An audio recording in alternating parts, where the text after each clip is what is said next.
CPM కేంద్ర committee సభ్యులు అరుణ్ కుమార్ గారు మనతో ఉన్నారు. ఆయన పార్టీ అంతర్జాతీయ వ్యవహారాల ఇన్ఛార్జిగా కూడా ఉన్నారు. నమస్తే అండి. ఇప్పుడు ప్రపంచంలో అనేక పరిణామాలు జరుగుతూ ఉన్నాయి. ముఖ్యంగా పాలస్తీనా సంబంధించి ఇజ్రాయెల్ దాడి పాలస్తీనా మీద జరుగుతూ ఉంది. ఇప్పుడు కొత్తగా ఇరాన్ అటువంటివి కూడా ఇందులో చేరతాయి అనేది వస్తూ ఉంది. దాని మీద ఏమిటి మీ? ఇజ్రాయెల్ ఎప్పుడైతే పాలస్తీనా మీద దాడి చేసిందో అప్పుడే మనం చెప్పాము ఇది ఆ ప్రాంతానికి మాత్రమే పరిమితమయ్యే యుద్ధం కాదు అని. దీని మొత్తం లక్షణాలన్నీ కూడా ఇది పూర్తిగా పశ్చిమాసియా ప్రాంతం అంతటికి విస్తరించే లక్షణాలతోనే ఇజ్రాయెల్ కూడా యుద్ధాన్ని ప్రారంభించింది.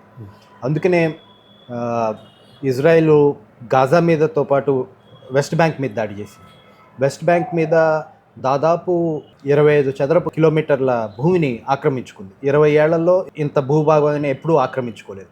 అట్లనే ఇదే సమయంలో లెబనాన్లో దాడులు చేసింది. లెబనాన్ మీద, సిరియాలో గోలన్ హైట్స్ అని ఏదైతే ఉందో దాని మీద దాడి చేసింది. కాబట్టి వీటి పరిణామం ఏంటంటే మొత్తం ఈ యుద్ధం ఆ పాలస్తీనా మీదకే కాకుండా మొత్తం పశ్చిమాసియా ప్రాంతం అంతటికి విస్తరించేది. అందుకే దీనిలో హౌతీలు, యెమెన్లో ఉండే హౌతీలు దీనికి స్పందిస్తూ వాళ్ళు దాడులు మొదలెట్టారు. హెజ్బుల్లా దాడులు చేశారు. నిన్నగాక మొన్న బీరూట్లో హమాస్ ఏజెంట్లు 2 ఉన్నారు అని చెప్పి డ్రోన్తో టార్గెటెడ్ అసాసినేషన్ అని చెప్పి బీరూట్ నగరంలో కారులో వెళ్తున్న వాళ్ళ మీద బాంబు దాడి చేశారు. దాంతో హమాస్ వాళ్ళు చనిపోయారా లేకపోతే పౌరులు చనిపోయారా ఏదైనా కానీ లెబనాన్లో ఇంకొక దేశంలో దాడులు చేశారు.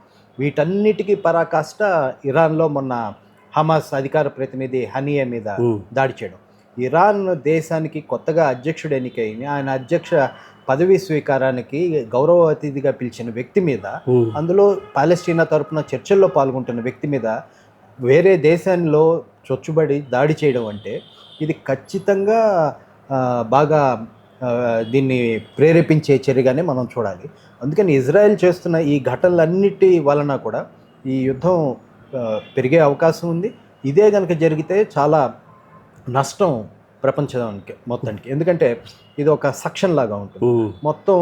ఇప్పుడు రేపొద్దున ఇరాన్ మొదలెట్టిన తర్వాత లెబనాన్ మీద దాళ్ళు, ఇజ్రాయెల్ పెరిగిన తర్వాత అటు హెజ్బుల్లా ఇటు ఇరాన్ ఇవన్నీ చేసిన అనివార్యంగా మిగతా ప్రపంచ దేశాలు కూడా ఏదో ఒక పద్ధతిలో భాగస్వామ్యం అయ్యే ప్రమాదం ఉంటుంది.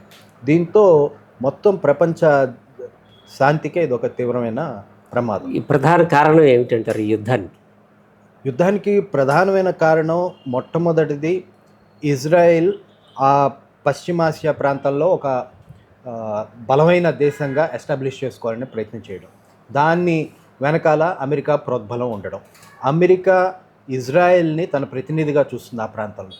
ఆ ప్రాంతం కేవలం చమురు నిక్షేపాలకే కాకుండా సరుకులు రవాణాకి, అంటే తూర్పు వైపు నుంచి పశ్చిమ దేశాలకి, తూర్పు దేశాల నుంచి పశ్చిమ దేశాలకి, అంటే చైనా నుంచి ఇతర దేశాలకు కానీ లేకపోతే దక్షిణ అమెరికా నుంచి చైనా ఇటువైపుకి కానీ ముడి సరుకులకు కానీ ఉత్పత్తి అయిన పరికరాలు కానీ వీటన్నిటికీ రవాణా మార్గంగా కూడా ఇది ఒక ముఖ్యమైన కేంద్రం ఇది. కాబట్టి ఒకటి చమురు నిక్షేపాల ఆధిపత్యం కోసం, 2 ఈ రవాణా మార్గాల మీద ఆధిపత్యం కోసం ఇజ్రాయెల్ని ఒక బంటుగా వాడుకుంటుంది అమెరికా. దాంతోపాటు ప్రపంచంలో ఇతర దేశాల్లో చాలా పరిణామాలు వస్తున్నాయి. ముఖ్యంగా బంగ్లాదేశ్లో గత 20 రోజుల నుంచి జరుగుతున్న పరిణామాలు, దాని గురించి ఏమంటారు? బంగ్లాదేశ్లో వాస్తవానికి అక్కడ షేక్ హసీనా 15 ఏళ్లుగా అక్కడ ప్రధానమంత్రిగా ఉంటున్నారు. ఆవిడ మొదటిసారి అధికారంలోకి వచ్చినప్పుడు ఆవిడ ఒక ప్రజాస్వామ్య వాదిగా, అట్లానే శాంతిని కోరుకునే వ్యక్తిగా, అట్లానే అన్నిటికంటే కీలకమైంది అక్కడ పెరుగుతున్న జమాతే ఇస్లామీ లాంటి మతోన్మాద సంస్థలకి వ్యతిరేకంగా నిలబడి ఏ ఆశలతో వాళ్ళు స్వాతంత్ర పోరాటంలో పాల్గొన్నారు, 1971లో వాళ్ళ స్వాతంత్ర పోరాటం విజయం సాధించిందో ఆ ఆశలకి ప్రతినిధిగా ఆవిడ ఎన్నికబడ్డారు.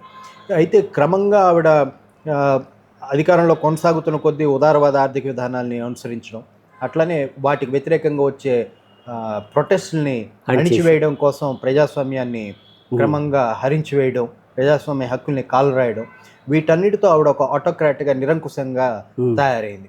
ఆ నిరంకుశత్వానికి వ్యతిరేకంగా మొన్న జరిగిన విద్యార్థి ఉద్యమం కానీ వీటిని చూడాలి.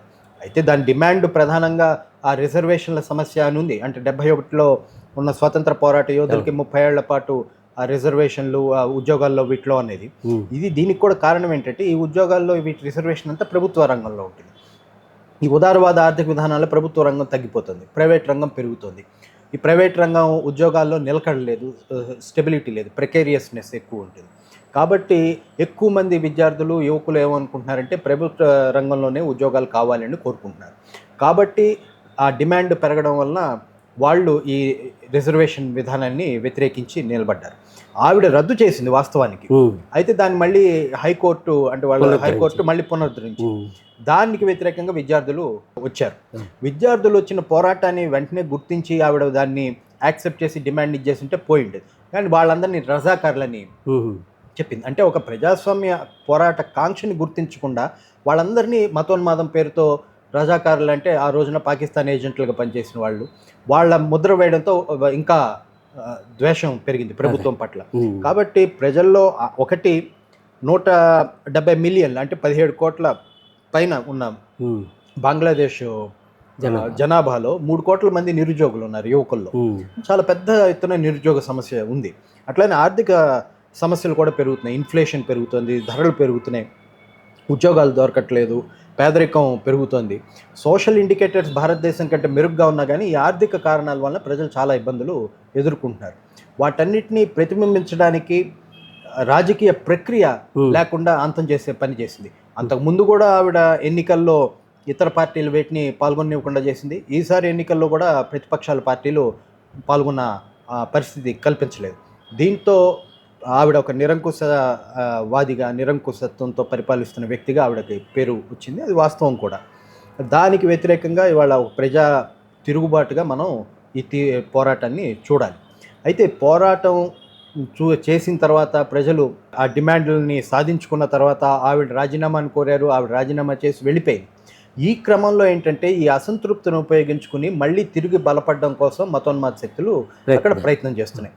వాళ్ళు మైనారిటీల మీద దాడి చేయడం కానీ, వాళ్ళు కమ్యూనిస్ట్ పార్టీ కార్యాలయాల మీద దాడులు చేయడం కానివ్వండి, అట్లనే ఎవరైతే ప్రజాస్వామ్య శక్తులుగా మతోన్మాదానికి వ్యతిరేకంగా నిలబడ్డారో ఈ గత 10-15 ఏళ్ల కాలంగా వాళ్ళని ఎంపిక చేసుకుని వాళ్ళ మీద దాడులు చేయడం, పత్రికా విలేకరుల మీద, అట్లానే కొద్దిమంది న్యాయవాదుల మీద, వీటన్నిటిని కూడా మనం చూస్తున్నాం.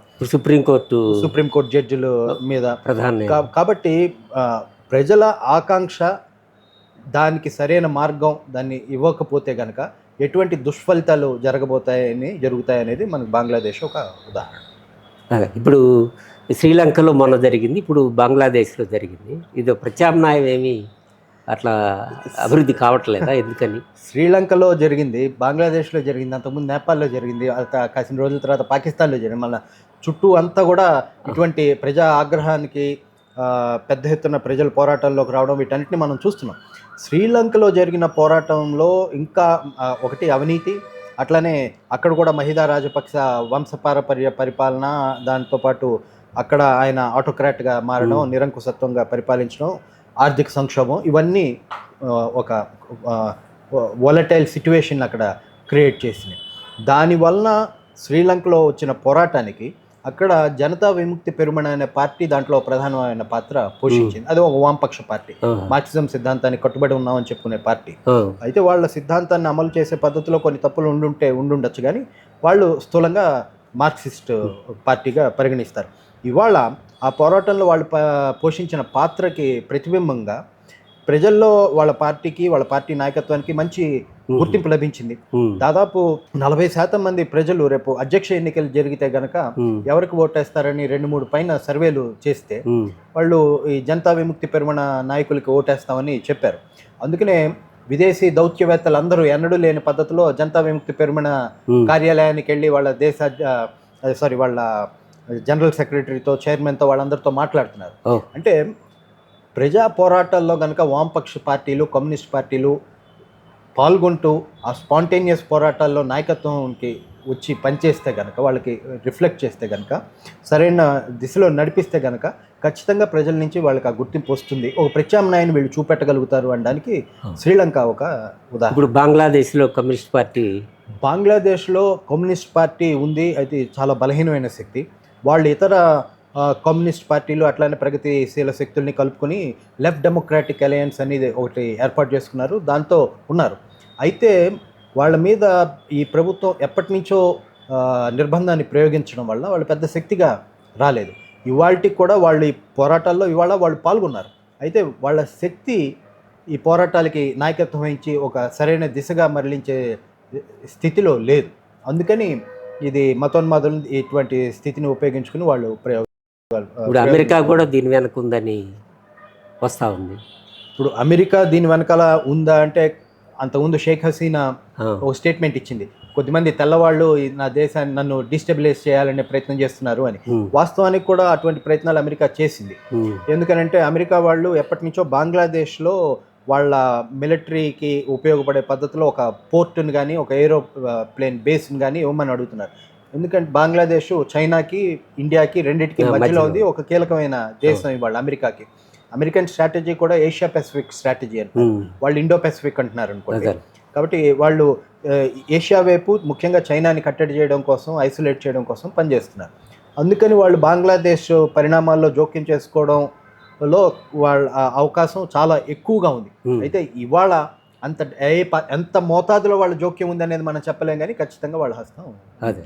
ఇప్పుడు వెనుజులాలో కూడా ఎన్నికలు జరిగినాయి, దాంట్లో అధ్యక్ష ఎన్నిక, దీనికి సంబంధించి వెనుజులాలో మదురో మళ్ళీ 51.2% ఓట్లతో గెలిచాడు. ఆయన మదురో చావెజ్ వారసత్వాన్ని కొనసాగిస్తున్నాడు.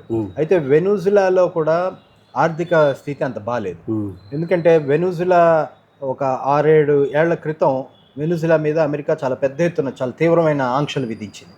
ఆ ఆంక్షల వలన అక్కడ ప్రముఖంగా వాళ్ళు ఆధారపడేది చమురు మీద. ఆ చమురు ఉత్పత్తి చేయలేని స్థితికి వాళ్ళు నెట్టివేయబడ్డారు. ఆ ఉత్పత్తికి సహాయపడే, ఇంతకుముందు మన దేశంలోని ఓఎన్జీసీ వాళ్ళకి సహాయం చేసేది చమురు ఉత్పత్తిలో. ఈ ఆంక్షల వల్ల మన దేశ ప్రభుత్వం ఓఎన్జీసీ భయపడిపోయి వాళ్ళు కొద్దిగా వెనక్కి తగ్గారు. అట్లనే ఇతర దేశాల వాళ్ళు కూడా వాళ్ళకి సహాయం చేసే దీని నుంచి వెనక్కి తగ్గారు. దాంతో చమురు ఉత్పత్తి దెబ్బతింది, వాళ్ళ విదేశీ నిల్వలు తగ్గిపోయినాయి. దాంతో వాళ్ళ ఆహార కొరత ఏర్పడింది, నిరుద్యోగం అక్కడ పెరిగింది, ఇన్ఫ్లేషన్ పెరిగింది, దాంతో అసంతృప్తి ప్రజల్లో కూడా పెరిగింది. అయితే 1990 వరకు వాళ్ళు ఉదారవాద ఆర్థిక విధానాల ప్రభావానికి చూశారు కాబట్టి, అట్లానే డిక్టేటర్స్ పరిపాలనలో కూడా ఉన్నారు కాబట్టి వాళ్ళు ఇవాళకి కూడా ఈ ప్రోగ్రెసివ్ ఫోర్సెస్ వెనకాల, మదురో లాంటి వ్యక్తుల వెనకాల ఉన్నారు. అయితే మదురో పట్ల చావెజ్ ఉన్నంత సపోర్ట్ ఇవాళ మదురోకి లేదు, అది తగ్గుతోంది. ఇది గనక మదురో ప్రభుత్వం అక్కడ పిఎస్యువి పార్టీ, మదురో పార్టీ గుర్తించి వెంటనే వాళ్ళ పాలసీస్ని మార్చుకోకపోతే కనుక అక్కడ కూడా అమెరికా ఆ పరిస్థితిని ఉపయోగించుకునే అవకాశం ఉంది. ఇంతకుముందు కూడా అక్కడ అధ్యక్ష ఎన్నికల్లో ఇంటర్వ్యూన్ అయింది, గువాడో అనే వ్యక్తిని ప్రోత్సహించింది, అతన్నే అధ్యక్షుడిగా గుర్తించింది. అమెరికా, బ్రిటన్ ఈ 2 దేశాలు కూడా విదేశాల్లో దాచుకున్న వెనుజులా బంగారాన్ని అంతా జప్తు చేసేసుకుంది, బాగా ఇబ్బందులు పెట్టింది వెనుజులాకి. కాబట్టి అటువంటి ప్రజల్లో అసంతృప్తి పెంచి ఆ ప్రభుత్వాన్ని కూలగొట్టి ఆ ప్రభుత్వానికి, కొత్తగా ఏర్పడే ప్రభుత్వంలో తన పాత్ర ఉండేటట్టు చూసుకోవడం ఈ రోజుల్లో అమెరికా అనుసరిస్తున్న ఒక వ్యూహం. ఆ వ్యూహాన్ని ఎంతవరకు నిలువరిస్తారు అనేది మదురో ఇవాళ జాగ్రత్తగా వ్యవహరించాల్సిన అవసరం. ఇప్పుడు మరొక ముఖ్యమైన విషయం, బ్రిటన్లో అల్లర్లు జరుగుతున్నట్టు వస్తూ ఉంది, దాని మీద బ్రిటన్లో 1970-80 దశకంలో ఈ రకమైన అల్లర్లు జరిగేవి. ఆ రోజున ఏషియా జాతి సంబంధించిన వ్యక్తుల మీద ఈ రకమైన అల్లర్లు జరిగేవి. మళ్ళీ ఇప్పుడు జరుగుతున్నాయి. దీనికి కారణం ఏంటంటే, ఒకటి 14 ఏళ్ల పాటు కన్సర్వేటివ్ ప్రభుత్వం ఉంది.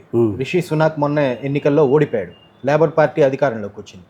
కన్సర్వేటివ్ పార్టీకి కానీ లేబర్ పార్టీకి కానీ 14 ఏళ్ళు కన్సర్వేటివ్ పార్టీకి ముందు Tony Blair, garden brown labour party అధికారులు ప్రధానమంత్రులుగా ఉన్నారు. అంటే దాదాపు ఒక 30-40 ఏళ్లగా అక్కడ ఉదారవాద ఆర్థిక విధానాన్ని చాలా తీవ్రంగా అమలు చేస్తున్నారు. అక్కడ నేషనల్ హెల్త్ స్కీమ్ అని ఒకటి ఉంది, ప్రజలందరికీ ఉచితమైన ఆరోగ్యాన్ని ఇచ్చేసి దానికి బడ్జెట్ని తగ్గించారు. అక్కడ విద్య ఉచితంగా ఉండేది, ఇవాళ ఉచితంగా విద్య అందించే విద్యా సంస్థలు లేకుండా చేశారు. కాబట్టి అక్కడ వెల్ఫేర్ స్కీమ్స్ని, పాలసీస్ని బాగా బడ్జెట్ కట్స్ పేరుతో, ఆస్టెరిటీ పేరుతో అక్కడ బాగా వాటిని కుదించేశారు. దాంతోపాటు ఈ ఉదారవాద ఆర్థిక విధానాలు, ఈ బ్రెక్సిట్తో బయటికి రావడం, వీటన్నిటి బ్రెక్సిట్ తప్పని నేను అనట్లేదు, ఐరోపా యూనియన్లో ఉండాల్సిన అవసరం లేదు. కానీ బయటకు వచ్చిన తర్వాత అనుసరించే విధానాలు ఏ రకంగా ఉండాలంటే ప్రజలకు అనుకూలమైన విధానాలు. కానీ అక్కడ దానికి బదులు ప్రజలంతా ఏమనుకున్నారంటే బ్రెక్సిట్ అంటే యూరోపియన్ యూనియన్ నుంచి బయటికి రావడం వల్ల వాళ్ళ సమస్యలు తీరిపోతాయి అనుకున్నారు. కానీ అది సమస్యల్ని తీర్చే పద్ధతిలో కాకుండా బ్రిటన్లో ఉండే పెట్టుబడిదారులకి లాభం చేకూర్చే పద్ధతిలో, అంటే బ్రిటన్ పెట్టుబడికి లాభం చేకూర్చే పద్ధతిలో అక్కడ ప్రభుత్వ విధానాలు ఉన్నాయి. ఈ కారణాలన్నిటి వలన ప్రజల్లో అసంతృప్తి బాగా పెరుగుతూ వచ్చింది. దీనికి తోడు కన్సర్వేటివ్ పార్టీ మొన్న పాలెస్టీనా సమయంలో యుద్ధం అప్పుడు ఇజ్రాయెల్కి వ్యతిరేకంగా ప్రజలు పెద్ద ఎత్తున రోడ్ల మీదకి వచ్చి ప్రదర్శనలు ఇవన్నీ చేస్తే ప్రజల తరపున నిలబడలేదు. ప్రజల తరపున నిలబడకపోవడం, అట్లని ఇజ్రాయెల్ మీద ఒత్తిడి తీసుకురావడం, ఇటువంటివి చేయకపోగా ఆ ప్రదర్శనలో పాల్గొనే వాళ్ళందరినీ ముస్లిం మతోన్మాదులని, వాళ్ళందరూ యూద వ్యతిరేకులని, వాళ్ళంతా బ్రిటన్ వ్యతిరేకులని ఇటువంటి ప్రచారం చేసింది. కాబట్టి ఒక రకంగా రిషి సునాక్ ప్రధానమంత్రిగా ఉన్న కాలంలో ఈ మితవాద సంస్థలు, అతి మితవాద సంస్థలు బలపడడానికి కావాల్సిన భూమికని ఆయన ఏర్పాటు చేశాడు. ఆ నేపథ్యంలో ఎన్నికలు జరిగినాయి. సహజంగానే కన్సర్వేటివ్ పార్టీ ఓడిపోయింది. అయితే ఇక్కడ మనం గమనించాల్సిన అంశం ఏంటంటే ఈ ఎన్నికల్లో కన్సర్వేటివ్ పార్టీ ఓడిపోయినా కానీ లేబర్ పార్టీ గెలవలేదు. ప్రభుత్వం సీట్లు గెలిచింది, 421 సీట్లు గెలిచింది, 660 మంది పార్లమెంట్లో. కానీ ఓట్లు ఇంతకుముందు 2 ఎన్నికల్లో లేబర్ పార్టీ ఓడిపోయినప్పుడు వచ్చిన ఓట్ల కంటే ఈసారి గెలిచిన అప్పుడు వచ్చిన ఓట్లు తక్కువ.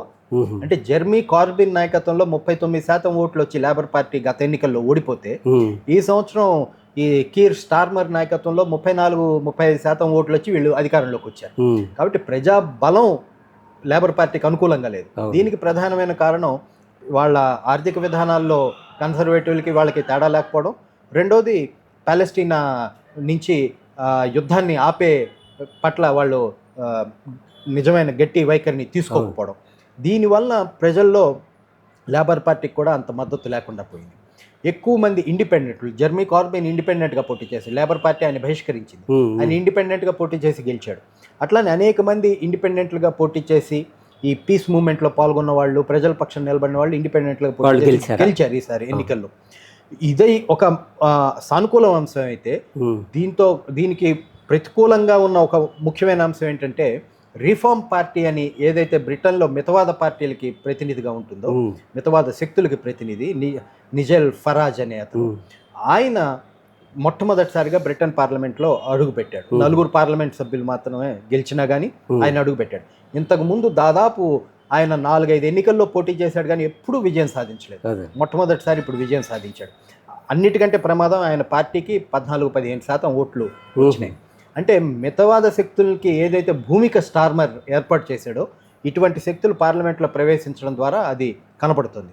ఈ నేపథ్యంలో మొన్న ఎవరో ఒక వ్యక్తి 3 పసిపిల్లల మీద దాడులు చేసి క్లాస్ రూమ్లోకి వెళ్ళి పొడి చేశాడు అని వార్త రాగానే ఆ వార్తని ఉపయోగించుకుని మితవాదులు, ఈ వలసవాదులు మన దేశంలోకి రావడం వలన ఇమిగ్రెంట్స్ ఇది చేశారు.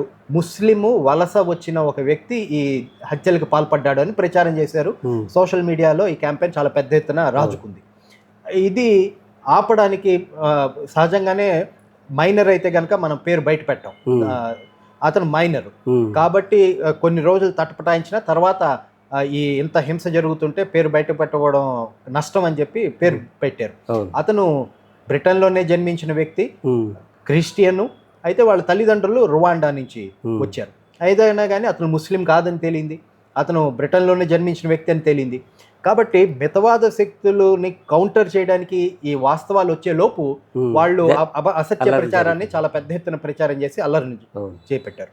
అయితే ఈ అల్లర్లని నిలువరించడంలో బ్రిటిష్ ప్రభుత్వం కంటే కూడా అక్కడున్న ట్రేడ్ యూనియన్లు చాలా పెద్ద పాత్ర పోషించింది.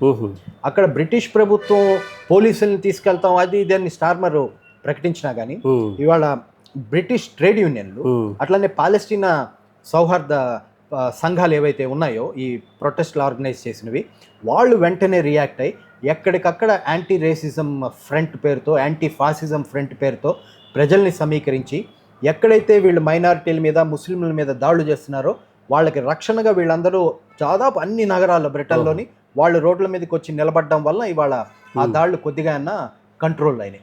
ఇది వాస్తవం. అంటే ఇవాళ ఒకవేళ ఒకప్పుడు ఎక్కడైనా కానీ ప్రపంచంలో ఇది ఎక్కడైనా జరగచ్చు, ఈ అతిమితవాద శక్తులు అంటే ఫార్ రైట్ ఫోర్సెస్ కానీ, నయా ఫాసిస్ట్ ఫోర్సులు కానీ ఇవి దాడులు చేస్తే కనుక ప్రభుత్వం మీద ఆధారపడడం కంటే కూడా ప్రజల్ని గనక చైతన్యవంతం చేసి సమీకరిస్తే మనం వాటిని నిలువరించగలం. ఇప్పుడు బంగ్లాదేశ్లో కూడా కొన్ని చోట్ల వాళ్ళు రక్షిస్తున్నట్టుగా వస్తున్నది. అందుకని ప్రజల్ని ఈ ఫాసిజం పెరిగే శక్తులకి, అతిమితవాద శక్తుల పెరుగుదలకి వ్యతిరేకంగా ఎంత చైతన్యవంతం చేస్తే సమాజాన్ని అంత మనం కాపాడుకోగలుగుతాం. అదే అంటే ప్రపంచంలో మితవాద శక్తులు బాగా పెరుగుతున్నాయా, లేకపోతే ఈ కమ్యూనిస్టు శక్తులు ముందుకు వస్తున్నాయా? ఇవాళ ప్రపంచంలో దురదృష్టవశాత్తు మితవాద శక్తులు పైచేయిగా ఉంది. ఇది 1992 సోవియట్ యూనియన్ పతనమైన తర్వాత నుంచి కూడా మనం చెప్తూ వస్తున్నాం. సామ్రాజ్యవాదం పెరగడం, ప్రజల్లో ఉదారవాద ఆర్థిక విధానాలు అన్ని దేశాల్లోనూ రావడం, ప్రజల కష్టాలు పెరగడం, వీటన్నిటిని ఉపయోగించుకుని సోవియట్ యూనియన్ పతనం అయిపోయిన తర్వాత ప్రపంచంలో అనేక కమ్యూనిస్ట్ పార్టీల మీద ఒక సైద్ధాంతిక దాడి జరిగింది. వీళ్ళకి ఇంకా ఇది కాదు ప్రత్యామ్నాయ సిద్ధాంతం అని. ఈ నేపథ్యంలో ఒక వాక్యూమ్ అనేది ఏదైతే ఏర్పడిందో ప్రజలకి, ఆ వాక్యూమ్లోకి మితవాద శక్తులు ప్రవేశించినాయి, వాళ్ళు పెరుగుతున్నారు. ఇప్పుడిప్పుడే ఆ ప్రజలు మితవాద శక్తులు ప్రమాదాన్ని గుర్తించి ఇది కాదు ఆల్టర్నేటివ్ అని గుర్తిస్తున్నారు. అందుకనే అమెరికాలో డెమోక్రాట్స్ ఫర్ సోషలిస్ట్ అమెరికా అని, డిఎస్ఏ అని ఇటువంటి సంఘాల్లో వీటన్నిటిలో పెరగడం, అట్లానే బెర్నీ శాండర్స్ ఇటువంటి వ్యక్తులకి మద్దతు పెరగడం, అమెరికాలో ఈ మధ్య ప్రదర్శన భారీగా జరిగినట్టుగా వచ్చింది. యుగవర్ అనే సర్వే సంస్థ ఒక సర్వే చేస్తే అమెరికాలో కుర్రవాళ్ళు ఎక్కువ మంది సోషలిజం కోరుకుంటున్నట్టు, సోషలిజం మంచి వ్యవస్థ అని చెప్తున్నట్టు వస్తున్నాయి. కాబట్టి కమ్యూనిస్టులు వాళ్ళ ఒక ఆర్గనైజ్డ్ శక్తిగా పెరగపోయినా కానీ ఒక సిద్ధాంతంగా సోషలిస్ట్ సిద్ధాంతం పెరుగుతుంది. అయితే ఎటువంటి సోషలిజం అనే క్లారిటీ వాళ్ళ ఎక్కువ మంది ప్రజల్లో ఉండకపోవచ్చు, కానీ ఒక సానుకూల వాతావరణం వస్తుంది. అయితే ఇది ఉపయోగించుకుంటే భవిష్యత్తు మనది, లేదు అంటే కనుక మితవాద ప్రమాదం ఇవాళ వేచి చూస్తుంది. అదే ఇప్పుడు ఉక్రెయిన్ రష్యా యుద్ధం దాని పరిస్థితి ఏమిటి? ఉక్రెయిన్ దాదాపు ఓటమి అంచుల్లో ఉంది. ఆ నేపథ్యంలో నాటో అట్లానే అమెరికా దాన్ని ఎట్లాగైనా యుద్ధాన్ని కొనసాగించే పేరుతో దానికి ఆర్థిక సహాయం అట్లానే ఆయుధ సామాగ్రి అన్నింటినీ సరఫరా చేస్తున్నారు. F-16 బాంబర్స్ని కూడా మొన్న మధ్యనే ఉక్రెయిన్కి అందజేశారు. ఉక్రెయిన్లో ఆ దేశానికి అధ్యక్షుడు జెలెన్స్కీకి మద్దతు తగ్గిపోతుంది. మొన్న ఆయన పదవీ కాలం కూడా ముగిసింది. వాస్తవానికి పదవీ కాలం ముగిసిన తర్వాత వాళ్ళ రాజ్యాంగం ప్రకారం ఆ దేశంలో పార్లమెంట్కి ఎవరైతే స్పీకర్గా వ్యవహరిస్తున్నాడో ఆయన అధ్యక్షత స్థానాన్ని చేరుకోవాలి. కానీ అది కాదని జెలెన్స్కీయే కొనసాగుతున్నాడు. ఎమర్జెన్సీ ఉంది కాబట్టి నేనే కొనసాగుతాను. అది ప్రజలు అక్కడ హర్షించట్లేదు. ప్రజల మద్దతు లేని ఏ యుద్ధం కూడా వాళ్ళు గెలవలేరు. కాబట్టి ఉక్రెయిన్లో కూడా అదొకటి.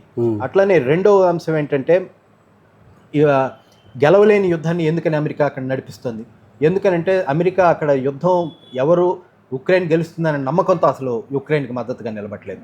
అమెరికా ఉద్దేశం ఏంటంటే అక్కడ రష్యా బలపడకుండా ఉండాలి, ఆ ప్రాంతంలో రష్యా క్రమంగా బలహీనపడాలి. ఈ యుద్ధంలో రష్యా ఓడిపోతే మంచిది, ఓడిపోతున్న నమ్మకం లేదు. ఎందుకంటే ఇద్దరి దగ్గర దాదాపు 1700కు పైగా అణ్వాయుధాలు ఉన్నాయి. కాబట్టి ఓటమి క్వశ్చనే లేదు, కానీ బలహీనపడాలి. కాబట్టి యుద్ధం స్లో బ్లీడింగ్తో పేరుతో రష్యాని బలహీనపరుస్తుందని భావిస్తోంది. అయితే తన ఊహించినట్టు ఆర్థిక శాంక్షన్స్ ఏవైతే ఎకనామిక్ శాంక్షన్స్ ఉపయోగపడలేదు, మిలిటరీ ఉపయోగపడలేదు. ఇవాళ ఆ దీంట్లో చర్చలకి ఎక్కువ మంది ప్రజలు ప్రయత్నం చేస్తున్నా కానీ, ఎక్కువ మంది దేశాలు కోరుకుంటున్నా కానీ అమెరికా వాస్తవానికి దానికి మద్దతుగా నిలబట్టలేదు. ఉక్రెయిన్ శాంతి చర్చల పేరుతో స్విట్జర్లాండ్లో ఒక మీటింగ్ పిలిచినా కానీ దాంట్లో రష్యా భాగస్వామ్యం లేకుండా శాంతి చర్చలు అంటే దానికి ఎటువంటి విలువ ఉండదు. కాబట్టి రష్యా ఉక్రెయిన్ వెంటనే శాంతి ద్వారా ఈ సమస్యను పరిష్కరించుకుంటే తప్ప ఇది పరిష్కారం కాదు. ఇది లేకపోతే లాంగ్ టర్మ్ యుద్ధంగా జరిగే ప్రమాదం ఉంది. ఇది ప్రపంచం మొత్తానికి కూడా చాలా తీవ్రమైన నష్టం. ఇప్పుడు ఇటు ఇస్రాయెల్ దాడి, అటు ఉక్రెయిన్ రష్యా, ఇది ప్రపంచ యుద్ధానికి ఏమన్నా దారితీసే అవకాశాలు ఉన్నాయా, లేకపోతే అట్లా? ప్రపంచ యుద్ధం అంత తేలిక కాదు ఇవాళ ఉన్న పరిస్థితుల్లో. అయితే మీరు అన్నట్టు కేవలం ఉక్రెయిన్, రష్యా లేకపోతే ఇజ్రాయెల్ ఇదే కాదు. మనం ఇటువైపు మన పెసిఫిక్ మహాసముద్రంలో అంటే మనకి తూర్పు వైపు ఉన్న చైనా సముద్రంలో జరుగుతున్న టెన్షన్స్ కూడా మనం గుర్తించాలి. తైవాన్ని అమెరికా ఆయుధాలు ఇచ్చి పోషిస్తుంది. జపాన్ని ఈ రెండో ప్రపంచ యుద్ధం తర్వాత జపాన్ నేను ఆయుధాన్ని మిలిటరైజేషన్ కి పోను అని చెప్పింది, కానీ ఆయుధీకరణ జరుగుతుంది. జపాన్ మిలిటరీ బడ్జెట్ ఈ సంవత్సరం 11% పెరిగింది. తైవాన్ది 11% పెరిగింది. చైనాది 4% పెరిగింది. ఇండియాది 4% పెరిగింది. కాబట్టి ఇక్కడంతా ఇంత మిలిటరైజేషన్ జరుగుతుంటే ఇదొక పౌడర్ కెగ్. అంటే ఇది కూడా ఒక యుద్ధానికి ఎప్పుడు నిప్పురాజుకుంటే ప్రమాదం ఇక్కడ కూడా ఉంది. ఒకవైపున కొరియాని కవ్విస్తుంది ఉత్తర కొరియాని, ఇంకోవైపున చైనాని కవ్విస్తుంది అమెరికా. కాబట్టి ఇవాళ ప్రపంచవ్యాప్తంగా అమెరికా ఎక్కడైతే బలహీన పడిపోతుంది అనుకుంటుందో ఆ బలహీన పడిపోతుంది దాన్ని ఆపుకోవడం కోసం చివరి ప్రయత్నంగా తన మిలిటరీని ఉపయోగిస్తుంది. కాబట్టి ఈ నేపథ్యంలో ఖచ్చితంగా యుద్ధం రాదు అని మనం చెప్పలేము. యుద్ధం అయితే ఖచ్చితంగా వస్తుందని కూడా చెప్పలేము. యుద్ధం వచ్చే అవకాశాలు ఉన్నాయి. అందుకనే ప్రపంచంలోని ఈ సైంటిస్టులు అందరూ కలిసి ఒక డూమ్స్ డే క్లాక్ అని ఒకటి పెడతారు. ఇది రెండో ప్రపంచ యుద్ధం తర్వాత నుంచి డూమ్స్ డే క్లాక్ని పెట్టారు. అంటే ప్రపంచం సంపూర్ణంగా నాశనం ఎంత సమయంలో అంటే 24 గంటల టైంలో వాళ్ళు కొలుస్తారు. ఇది అర్ధరాత్రి 12 గంటలకి ముళ్ళు చేరుకుంది అనుకోండి, అంటే ప్రపంచం రేపు నాశనం అయిపోతుంది అని. ఇంతకు ముందు ఒక 2 సంవత్సరాల వరకు ఇది ఎంత 2 నిమిషాలకి వెనకాల ఉండేది ఈ ముళ్ళు, అంటే అర్ధరాత్రికి 2 నిమిషాలు వెనకాల. ఇప్పుడు 90 సెకండ్ల దాకా ఉంది, అంటే 30 సెకండ్లు తగ్గింది. అంటే వాళ్ళ అంచనా ప్రకారం ప్రమాదం పెరుగుతోంది. యుద్ధాన్ని కొలిచే మీటర్ లాగా యుద్ధానికి దగ్గరగా జరుగుతోంది ప్రపంచం. అణ్వాయుధ యూసేజ్ కూడా వచ్చే అవకాశం ఉంది అని వాళ్ళు చెప్తున్నారు. కాబట్టి ఇటువంటి వాతావరణం, అందుకనే యుద్ధ ప్రమాదం గత 5 ఏళ్ల క్రితం కంటే 10 ఏళ్ల క్రితం కంటే పెరిగింది వాళ్ళు ఖచ్చితంగా. అయితే ప్రపంచ యుద్ధానికి చేరుతుందా, లేకపోతే ప్రాదేశిక యుద్ధాలకి, రీజనల్ కాన్ఫ్లిక్ట్స్ ఏవైతే అనుకుంటాం వాటికి పరిమితం అవుతుందా అనేది చూడాలి. ఏదైనా కానీ అంత మంచి స్థితిలో అయితే లేవు మనం. అదే అంటే ప్రపంచ కమ్యూనిస్ట్ ఉద్యమం దీన్ని నివారించడం కోసం ఏం ప్రయత్నం? ప్రపంచ కమ్యూనిస్ట్ ఉద్యమం ఇవాళ ఇంతకుముందు నేను చెప్పినట్లు అంత బలంగా ఉన్న పరిస్థితిలో లేదు. అయితే బాగా బలహీనపడిన దశలోనూ లేదు. గ్రీక్స్లో ఉదాహరణకి గ్రీస్ కమ్యూనిస్ట్ పార్టీ ఈ ఏడాదిన్నర కాలంలో గ్రీస్లో దాదాపు 4 ఎన్నికలు జరిగినాయి. స్థానిక సంస్థల ఎన్నికలు, 2 సార్లు పార్లమెంట్ ఎన్నికలు, యూరోపియన్ యూనియన్ ఎన్నికలు జరిగినాయి. వీటిలో వాళ్ళ ఓటు శాతం 6%, అంటే ఈ సంవత్సర కాలంలో వాళ్ళ ఓటు శాతం 6%తో ప్రారంభమై 10%కి చేరుకున్నారు. ఇవాళ గ్రీస్ దేశంలో బాగా అత్యంత పేరున్న రాజకీయవేత్త ఎవరు అంటే Greek communist party general secretary Dimitri Koutsoumbas అని చెప్తున్నారు. కాబట్టి ఆ రకంగా అక్కడ కమ్యూనిస్ట్ శక్తులు పెరుగుతున్నాయి. చిలీలో ఒక 5-6 సంవత్సరాల క్రితం కమ్యూనిస్ట్ పార్టీకి 2% ఓట్లు ఉండేవి. ఇవాళ 20% ఓట్లతో అధికారంలో ఉంది కమ్యూనిస్ట్ పార్టీ. కాబట్టి అయితే అధికారంలో తను శాసించే స్థితిలో ఉందా లేదా అనేది వేరే విషయం, కానీ 20% ఓట్లు సంపాదించింది. అక్కడ కమ్యూనిస్ట్ శక్తులు పెరుగుతున్నాయి. అట్లనే బెల్జియంలో ఇంతకుముందు కమ్యూనిస్ట్ పార్టీకి ఒక మున్సిపాలిటీలో ఒక కౌన్సిలర్ కూడా లేడు 10 ఏళ్ల క్రితం. ఇవాళ వాళ్ళకి ఐరోపియా పార్లమెంట్లో 2 పార్లమెంట్ సభ్యులు ఉన్నారు, వాళ్ళ నేషనల్ పార్లమెంట్లో పార్లమెంట్ సభ్యులు ఉన్నారు. కాబట్టి అట్లానే అన్ని మున్సిపాలిటీల్లో వాళ్ళకి ఒకళ్ళు మించి కార్పొరేటర్, ఒకళ్ళు లేదా అంత అధికంగా కార్పొరేటర్లు ఉన్నారు. కాబట్టి ఇవన్నీ సానుకూల పరిస్థితులు. వాళ్ళ బ్రిటన్లో కమ్యూనిస్ట్ పార్టీలో అనేక మంది యువకులు బ్రిటన్ కమ్యూనిస్ట్ పార్టీలో చేరుతున్నారు. అది యుద్ధ వ్యతిరేక ప్రచారంలో కానీ పాల్గొనడం వల్ల కానివ్వండి, మిలిటెంట్గా వాళ్ళు విద్యార్థుల సమస్యలను తీసుకుని పోట్లాడడం వల్ల కానీ, ఈ ఇందాక చెప్పిన ఉదారవాద విధానాలకు వ్యతిరేకంగా వాళ్ళు ముందుకు వస్తున్నారు.